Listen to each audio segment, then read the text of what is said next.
कसाई के पीछे घिसटती जा रही बकरी ने सामने से आ रहे सन्यासी को देखा तो उसकी उम्मीद बढ़ी।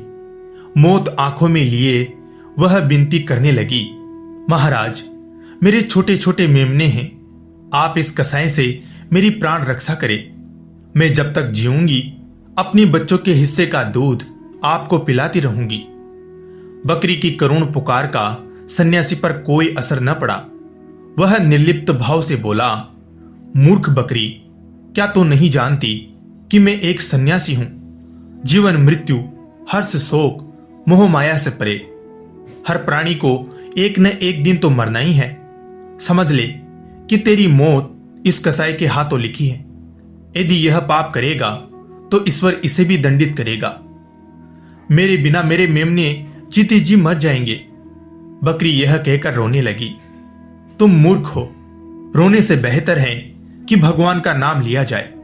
याद रखे, मृत्यु नए जीवन का द्वार है, सांसारिक संबंध मोह का परिणाम है। सन्यासी ने उपदेश दिया। बकरी निराश हो गई। पास में खड़ा एक कुत्ता जो पूरे दृश्य को देख रहा था, उसने पूछा, सन्यासी महाराज, क्या आप मोह माया से पूरी तरह मुक्त हो चुके हैं? लपक कर सन्यासी ने जवाब दिया, बिल्कुल, भरा पूरा परिवार था मेरा। सुंदर पत्नी, सुशील भाई बहन, माता पिता, चाचा ताऊ, बेटा बेटी, बेशुमार जमीन जायदाद। मैं एक ही झटके में सब कुछ छोड़कर परमात्मा की शरण में चला आया। सांसारिक प्रलोभनों से बहुत ऊपर सब कुछ छोड़ आया हूं। मोह माया का यह निरर्थक संसार छोड़ आया हूं, जैसे कीचड़ में कमल। सन्यासी डींग मारने लगा। कुत्ते ने समझाया, आप चाहे तो बकरी की प्राण रक्षा कर सकते हैं। कसाई आपकी बात नहीं टालेगा। एक जीव की रक्षा हो जाए तो कितना उत्तम हो। सन्यासी ने कुत्ते को जीवन का सार समझाना शुरू कर दिया। मौत तो निश्चित ही है, आज नहीं तो कल हर प्राणी को मरना है। इसकी चिंता में व्यर्थ स्वयं को कष्ट देता है जीव। सन्यासी को लग रहा था कि वह उसे संसार के मोह माया से मुक्त कर रहा है। अभी सन्यासी अपना ज्ञान बघार ही रहा था कि तभी सामने एक काला भुजंग नाग फन फैलाए खड़ा दिखाई पड़ा। वह सन्यासी पर न जाने क्यों कुपित था, मानो ठान रखा हो कि आज तो तुझे डसूंगा ही। सांप को देखकर सन्यासी के पसीने छूटने लगे। मोह मुक्ति का प्रवचन देने वाले सन्यासी ने कुत्ते की ओर मदद के लिए देखा। कुत्ते की हंसी छूट गई। सन्यासी महोदय, मृत्यु तो नए जीवन का द्वार है, उसको एक न एक दिन तो आना ही है, फिर चिंता क्या?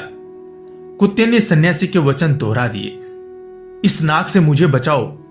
अपना ही उपदेश भूलकर सन्यासी गिड़गिड़ाने लगा, मगर कुत्ते ने उसकी ओर ध्यान न दिया।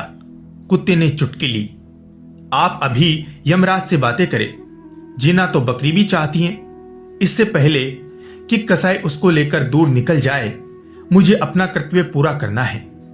इतना कहते हुए कुत्ता छलांग लगाकर नाग के दूसरी ओर पहुंच गया। फिर दौड़ते हुए कसाई के पास पहुंचा और उस पर टूट पड़ा। आकस्मिक हमले से कसाई संभल नहीं पाया और घबराकर इधर उधर भागने लगा।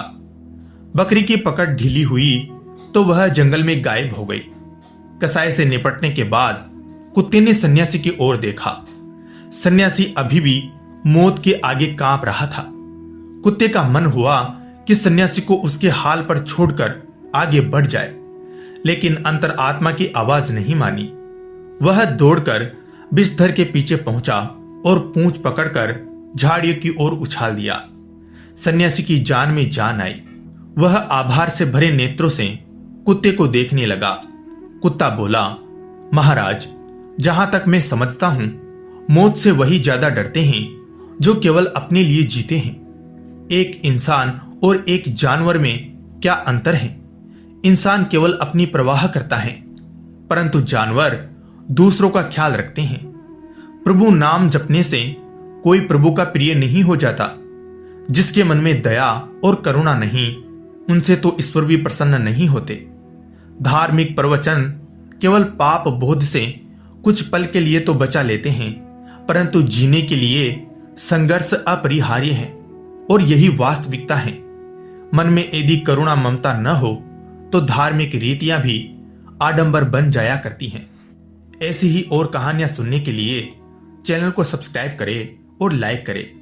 धन्यवाद।